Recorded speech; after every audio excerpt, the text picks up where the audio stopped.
islamique de Mauritanie, président en exercice de l'Union africaine, Azali Ansoumani de l'Union des Comores, Adama Barrow de la République de Gambie, Oumarou Sissoko Embalo de la République de Guinée-Bissau, Brice Clotaire Oligui Nguema de la République gabonaise. Mesdames, Messieurs les chefs de délégation, Monsieur le Premier ministre, Monsieur le Président de la Commission de la CEDEAO, Mesdames, Messieurs les ministres et secrétaires d'État, Mesdames, Messieurs les membres du corps diplomatique, autorités administratives et locales, Monsieur le Président et les membres du comité de commémoration du 80e anniversaire, Mesdames, Messieurs les descendants des familles de tirailleurs sénégalais, distingués invités, chers concitoyens, Mesdames et Messieurs. Avant tout propos, je voudrais vous remercier chaleureusement, mes chers frères présidents Ghazouani, Azali, Barrow, Embalo et Nguema, d'avoir bien voulu rehausser de votre présence cette première édition de commémoration de l'histoire tragique qui s'est déroulée ici à Thiaroye, il y a 80 ans maintenant, malgré vos agendas chargés. Je remercie tous nos hôtes et je leur souhaite un agréable séjour au Sénégal. À travers vous, je salue vos peuples respectifs. Votre présence remarquée à nos côtés est le symbole fort de votre attachement à l'histoire que nous partageons. Grande est mon émotion en cette date et en ce lieu qui nous parle, où des héros africains sans défense, armés de courage, de dignité et de fraternité africaine, ont été froidement abattus. Il s'agissait là d'un massacre. 80 ans après ce crime de masse, le silence de Thiaroye est toujours aussi assourdissant. Les murmures venus d'outre-tombe nous interpellent avec fracas, pendant que l'ampleur de ce crime demeure minimisée et souvent même niée par certains milliers des héritiers de ceux qui l'ont commis. Sur cette terre blessée de Thiaroye résonnent encore les rafales sifflant au bout des canons, comme pour rappeler que l'horreur est toujours là, entière, immortelle. Des profanes comme beaucoup d'entre nous, jeunes et moins jeunes, se poseraient la question de savoir de quoi s'agissait-il exactement. Tellement la chape de plomb était fermement posée depuis trop longtemps pour tenter de rayer cet épisode fâcheux de notre histoire. Il s'agissait d'Africains, en majorité arrachés à leur terroir contre leur gré, pour aller combattre au service de l'empire colonial français d'alors. Ils formaient le régiment des tirailleurs sénégalais. Ils venaient presque de tous les territoires coloniaux d'Afrique occidentale, équatoriale et de l'Est, devenus au moment des indépendances 17 pays. Ils étaient du Bénin, ils étaient du Burkina Faso, du Cameroun, des Comores, du Congo, de la Côte d'Ivoire, de Djibouti, du Gabon, de la Guinée, de Madagascar, de la République centrafricaine, du Sénégal, du Tchad et du Togo. Longtemps ignorés et banalisés, ces tirailleurs ont pourtant bravé les épreuves pour aller combattre très loin de chez eux. Des conditions de voyage éprouvantes, entassés dans les cales des bateaux, aux champs de bataille où ils ne portaient que des tenues simples sans défense, jusqu'en 1943, quand les Américains les équipèrent, les tirailleurs ont tout sacrifié. Ils ont donné de leur jeunesse, ils ont donné de leur sang, ils ont donné de leur chair pour la liberté et pour la paix dans le monde. Excellences, Mesdames et Messieurs, malgré les pertes énormes sous les balles nazies, les faits d'armes du régiment des tirailleurs sénégalais sont incontestables et ont grandement contribué à la victoire des Alliés. Qu'il s'agisse entre autres de la libération de la Tunisie, du débarquement à l'île d'Elbe, de la libération de Toulon et de celle de Paris, Ils ont tenu leur rang en combattant de manière acharnée, parfois jusqu'au sacrifice suprême, pour conquérir une localité ou tenir une position. Ils méritent tous les honneurs, ils méritent notre respect, ils méritent notre admiration. Mais la suite de l'histoire est à l'inverse de ces immenses sacrifices consentis. À la place d'éloges et de reconnaissance, l'ordre fut donné de neutraliser ceux qui avaient enduré la ségrégation dans les prisons allemandes et la rigueur de la captivité. L'irréparable se produisit le 1er décembre 1944, ici à Thiaroye, quand le général Dagnan ordonna de tirer sur des innocents désarmés, dont le seul tort a été de réclamer le paiement de leurs indemnités, primes et autres allocations. C'était là un acte prémédité, visant à réprimer des revendications légitimes, à dissuader d'autres et à perpétuer l'ordre colonial. Le crime fut commis et les faits sont incontestables. Voilà le sort qui a été réservé à certains qui ont contribué à écrire dans le sang et la sueur la glorieuse histoire de la libération. Aujourd'hui, par devoir de mémoire, de vérité et de justice, nous ne pouvons oublier l'horreur des exécutions sommaires ici au camp de Thiaroye. Il est impératif de rappeler l'histoire, toute l'histoire, sans trop de mémoire.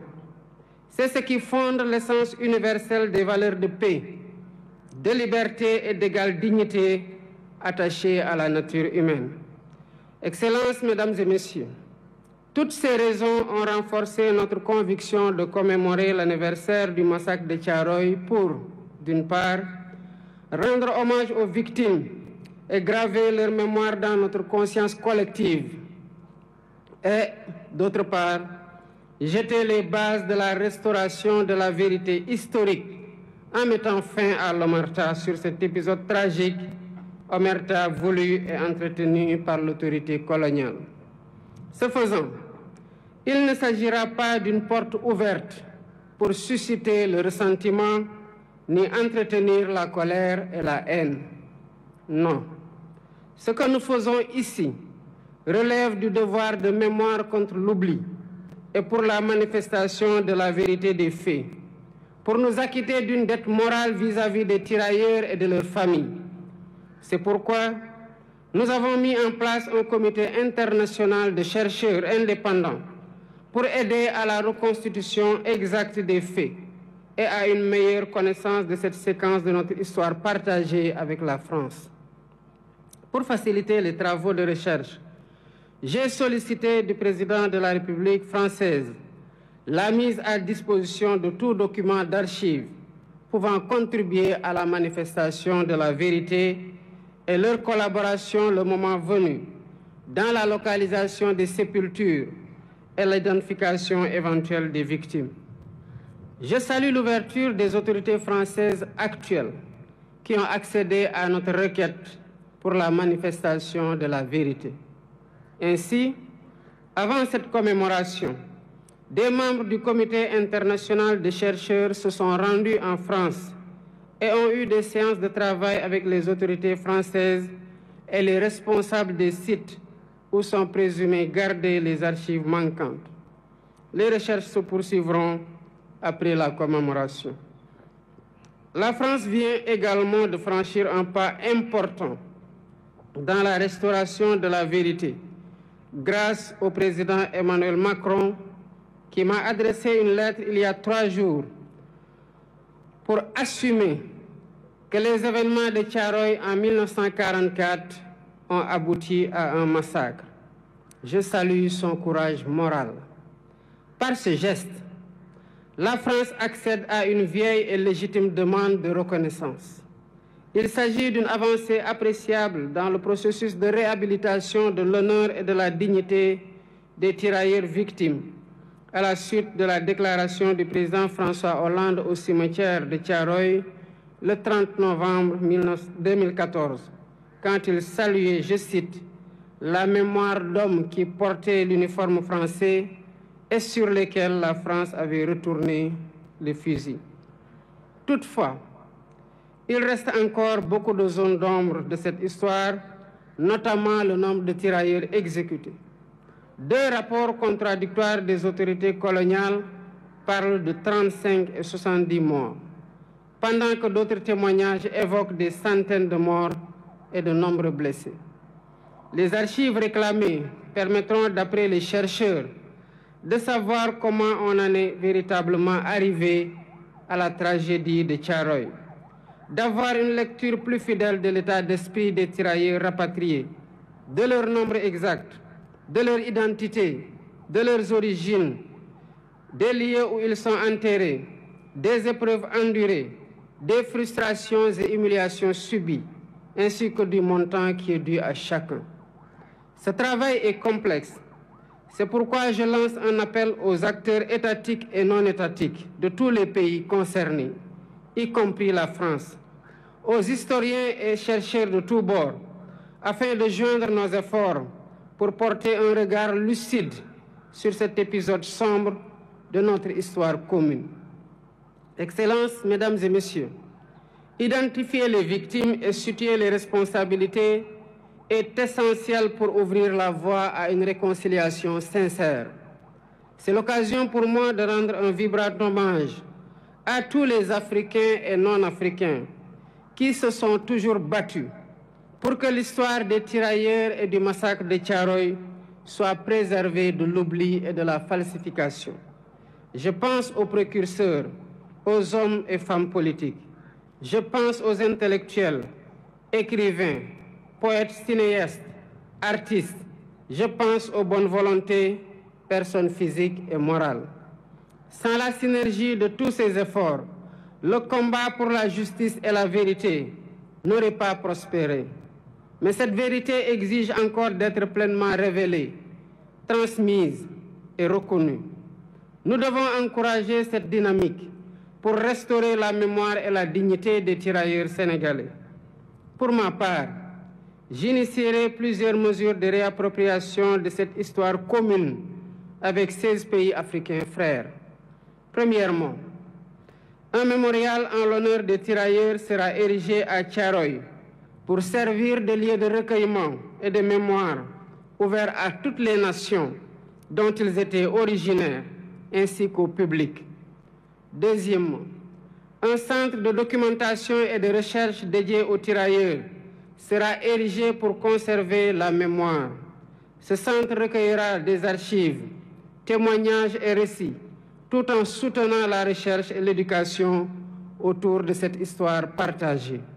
Troisièmement, des rues et des places porteront le nom de cet événement tragique, de ces soldats, pour inscrire leur sacrifice dans notre quotidien et notre histoire collective. Quatrièmement, l'histoire de Thiaroye sera enseignée dans les curricula éducatifs. Ainsi, les générations futures grandiront avec une compréhension approfondie de cet épisode de notre passé. Cinquièmement, la journée du tirailleur est désormais fixée le 1er décembre de chaque année, jour de commémoration du massacre de Thiaroye. Excellences, Mesdames et Messieurs, l'histoire de la guerre et des répressions armées n'est jamais ordinaire. Elle est rarement racontée de façon intégrale. Ce fut le cas de la Seconde Guerre mondiale et surtout ses conséquences dans les colonies qui connurent des répressions innommables. Thiaroye 1944, Sétif et Guelma en Algérie en 1945, Hanoï et Haiphong au Vietnam en 1946, Madagascar en 1947, Douala au Cameroun ou Dimbokro en Côte d'Ivoire en 1948-1949 et bien d'autres lieux. Chacune de ces histoires vit en nous par l'exercice mémoriel, ce qui nous rend fiers et reconnaissants envers nos anciens combattants. Rendre hommage à ces tirailleurs n'est pas seulement pleurer nos martyrs, c'est porter leur combat et en faire un levier pour réinventer nos rapports avec nous-mêmes, avec notre histoire et avec les héritiers de ceux-là qui ont été les auteurs de la tragédie. C'est dire au monde que les tirailleurs sénégalais n'étaient pas des mercenaires, mais bien les défenseurs d'une dignité humaine universelle. C'est proclamer haut et fort que cette dignité, si longtemps bafouée, ne sera jamais, plus jamais sacrifiée sur l'autel du silence et de l'oubli. Le massacre de Thiaroye est une blessure, mais il est aussi une leçon qui nous enseigne que la fraternité, l'unité et le refus de l'oubli sont les armes les plus puissantes dont disposent les peuples libres pour écrire leur avenir. Que cette commémoration, 80 ans après, ne soit pas qu'un moment de recueillement, qu'elle soit un serment renouvelé, un serment de justice, un serment de mémoire, un serment de vérité. Pour que plus jamais Thiaroye et les événements similaires ne se répètent sous aucune forme, nulle part ailleurs dans le monde. Nous honorons aujourd'hui des héros, et en les honorant, nous nous rappelons que nous avons nous-mêmes un devoir, celui de leur être fidèles, fidèles à leurs valeurs, fidèles à leur combat et fidèles à leur vision d'un monde plus juste. Ensemble, pour la vérité historique restaurée du massacre de Thiaroye, pour la justice, la liberté et la dignité pleine et complète. Je vous remercie de votre aimable attention.